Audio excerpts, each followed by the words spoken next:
the Black Clover manga is back, and it blessed us with one of the most powerful women in shonen, Mereoleona Vermilion, surpassing her limits, as now she has likely become the strongest captain in the entire series, and at the very least, has supplanted herself as a Wizard King level fighter. Even though I would say it's been a while since she's already earned that reputation, while most people do agree that what she did in the latest chapter, fighting Morris, was very impressive, I don't think people realize just how impressive it actually is when you look at it and analyze everything about it. So I want to go over Mereoleona's new ability and power, conveying my thoughts on the latest chapter of how strong she is. Now if we look at the fight with Morris, Mereo was doing okay in the previous chapters when we saw her fighting him. This is because she was able to pseudo-regenerate her limbs by using Hellfire to replace it, similar to how Phygolion uses fire to replace his missing arm. But she also needed her own comrades to die for her, for them to act as distractions so that she could continue pushing through the fight. But now, in this chapter, Morris thinks he's got the upper hand because all of her squad mates are finally wiped out. And then, he finally activates his Earth magic. He begins attacking her with these Earth soldiers, and while Mereo can fight them, their regeneration is so powerful that it's like they instantly regenerate, and it seems that they still can do damage to her as well, as they forced her to push herself to her limit of her body breaking once again. But with the realization of her journey, paired with being pushed to the brink, this would allow for her to surpass those limits. Because Mereo was always followed by people who wanted to get stronger, and she was always guiding them to the next level, and then learning from Princia's mistakes in the movie, Princia was a Wizard King who fought by herself and died alone because she chose to be alone. And that was her death blow. Because once she was betrayed, there was nobody to have her back. But with her experiences and learning from a past Wizard King, this pushed Mereoleona to discover that you could not break the human limits without friends. You could not do it alone. And with this realization upon her soul, she activates her ultimate magic, the spell known as Exilicidus Leonum, which means Army of Lions in Latin. The spell allows her to bring back the comrades that died at her side and converting their souls into flame-like states. While her comrades take on the Earth soldiers, she goes and lands what seems to be the finishing blow on Morris pretty easily, and she is now overpowering his regeneration. So as we can see, her ultimate magic, not only does it bring back her dead soldiers, but it also makes her more powerful, and that makes sense, because ultimate magic is supposed to be your most powerful spell. But on top of that, what it does is it turns Mereoleona into pure mana, making her intangible to Morris's magic. There was a lot of confusion on this chapter because mana itself in Black Clover is not intangible. The elemental spirits are made of pure mana, but they are obviously not intangible, right? They can be touched, and Morris can already affect things that would be technically intangible, like space itself, when he used his dismantle on Dorothy's own dimension by destroying the space. What is happening here really is that when Mereoleona turns herself into mana, that makes her intangible to Morris's magic. This should make Mereoleona intangible to almost any type of magic in the series, which means that even if she was weaker than a character she was fighting, she could likely win just because she wouldn't be touched by them, and then she would be passively getting stronger throughout the fight, giving her a massive advantage over anybody in Black Clover. But the craziest thing about this ultimate magic spell is that it doesn't just bring back her comrades, but it makes them far more powerful. Remember that when I said Hellfire incarnate Mereoleona did have some struggles with the Earth soldiers, whereas the ultimate magic empowered Crimson Lion Kings were strong enough to fight 1v1 against these holy soldiers, and seemingly were able to put them down, whereas Hellfire Mereoleona could not. Which means that not only is she making herself more powerful and intangible, but also bringing back a small army of soldiers that are all more powerful than her Hellfire incarnate form. Soldiers that are strong enough to overpower regeneration itself. Now, it's not for certain that Morris is down for the count. In fact, I will talk about later why I think it might even be likely that he'll be getting back up. But at the very least, right now, Mereoleona scales well above Morris. And what was even crazier about this feat from Mereo is that she had the biggest disadvantage compared to all of the other captains, and Noelle, in their fights against the other paladins and the Lucius clones. Neverland is active, and Neverland works to buff Yuno's allies and nerf his opponents. While I don't think the buffs and the nerfs are that big on stronger characters, that would still mean that Noelle, Yami, Kaiser, etc., they are all getting at least slightly stronger, whereas the characters they are fighting are getting at least a little bit weaker. This is not the case for Mereo. Remember that Morris, at the beginning of their fight, used his dismantle to destroy Neverland around them, which means that it's very likely that Morris is not nerfed and Mereo is not getting buffed, which should put her squarely above the other captains and Noelle as well. This is something that could change over time when more chapters come, if it turns out that the other paladins are just way stronger than Morris, and there is these huge disparities in power amongst them. But as of right now, it seems pretty consistent that all of them are very comparable. In fact, I would say that all the paladins and the Lucius clones seem to be very comparable to each other in power. Because for example, if Noelle was in a close fight with her mother, but then a Lucius clone came to help, but still, Noelle can put up a fight against both of them, that would mean that the Lucius clone cannot be that much stronger than Aussier. Otherwise, Noelle would have gotten low diffed. She should already be defeated if the Lucius clone was way stronger than Aussier. And it makes it possible that because Morris is not being nerfed by Neverland, that Mereoleona defeated a character that are stronger than the Lucius clones.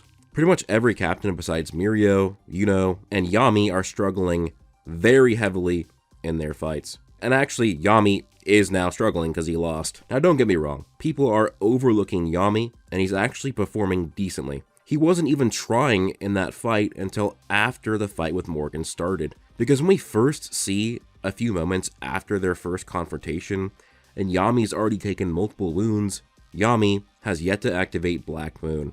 Black Moon not only nullifies magic around Yami, but increases his power and speed. So once he actually uses Black Moon against Morgan, Morgan is actually very impressed and thinks that Yami is very strong. And he's actually forced to use dark magic, and its more potent dark magic actually nullified Yami's Black Moon, giving him the victory. But keep in mind how impressive it is that Yami was still able to stalemate Morgan until he activated his second attribute, and was able to not get destroyed before he had his Black Moon up.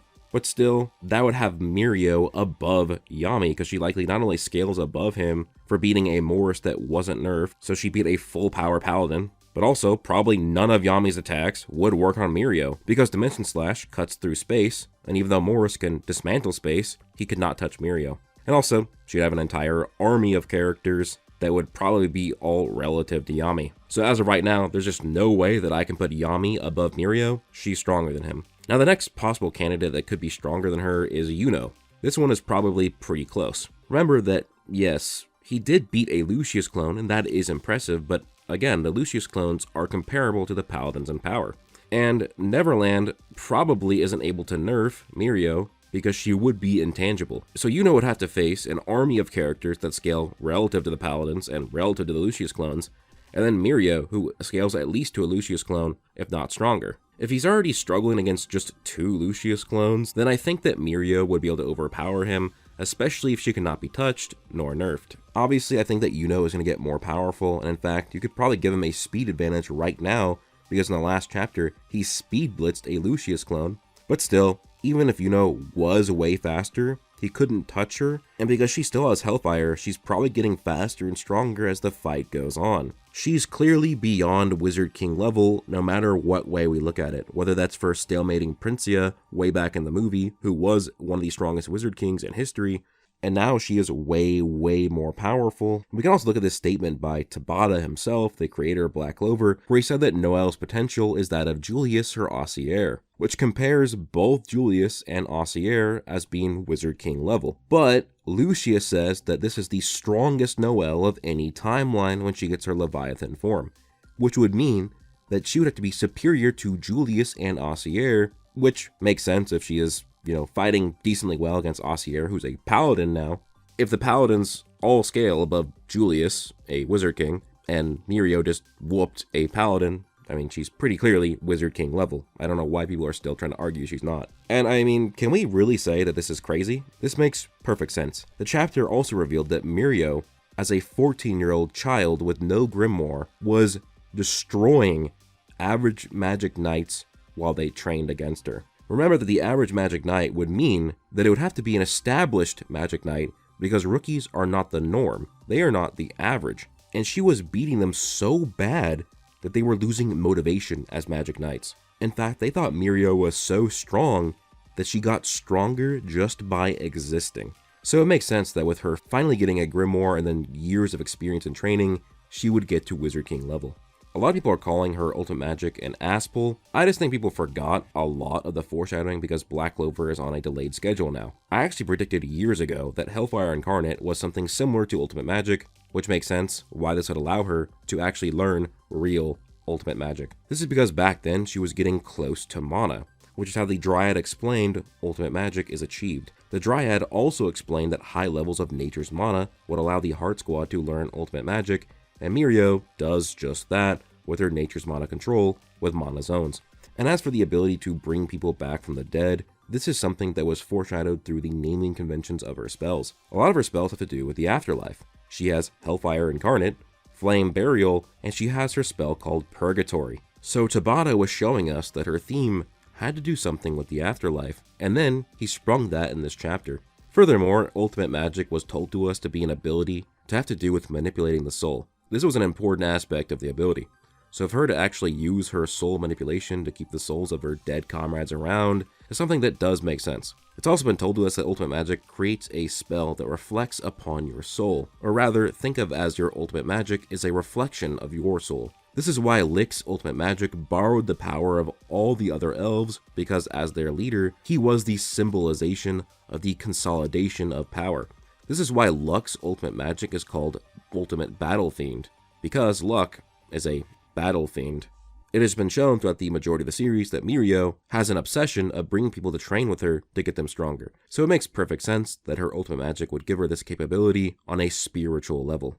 And as a Bleach fan, I really appreciate her ultimate magic spell because it's a massive reference to Yamamoto's Bankai.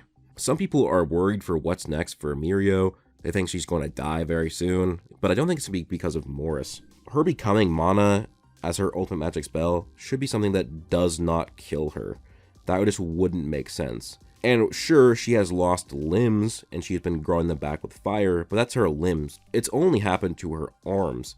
And if the fight's over, either they can regrow her arms, there are characters that can do that, but also she could just recreate them with fire like Fogolion does. I don't think she's going to die here, but I think she still could die later on. I actually have a few thoughts of what could happen. For one, I fully believe that Morris is going to be just fine for now. And the reason for that is that I think Tabata is going to finally hold to his promise of revealing the fourth spirit, the Earth Spirit Gnome. Because why on earth would Tabata give Morris Earth magic for no reason? We are in the final saga, and we were just revealed that one of the strongest characters in the series has Earth magic, and is probably the strongest Earth mage in the entire world of Black Clover. What I think is going to happen is Tabata is setting up Fogolion in a good way. I believe that the Earth Spirit will pick Morris, and it'll do similar to what the Salamander did for Fogolion, where it's going to fill Morris with life and mana, making him more powerful and restoring him back to normal. Mereo might not stick around for that long, but I think this is going to be Fogolion's fight, and he's going to finally show his mastery of the Fire Spirit. So yeah, Spear Dive or Sand Stage Fogolion's probably going to come, and I wouldn't be surprised if Leopold comes out of nowhere and finally shows us his ultimate magic. And once Fogolion takes the lead in that battle against Earth Spirit Morris, I see Mereo moving on to help Noelle fight Osier. Remember that Osier was one of Mereo's masters. She trained with her all the time, and she has massive respect for her. That's why she takes a liking to Noelle. I could totally see Mereoleona dying against her master, and that is going to be the major motivation for Noelle to defeat her mother and just help her push through. Mereoleona is the connection between Osier and Noelle, so I just totally see that happening. So overall, that's my thoughts on chapter 371 and why I think Mereo is definitely Wizard King level and probably the strongest captain right now. I'll probably do a video on chapter 370 pretty soon, and sorry about the editing, my wrists are still messed up, so I couldn't do much. But thank you so much for your continued support. There should be some high quality edited content coming out in the next few weeks. Hope you guys all have an amazing day. Peace out.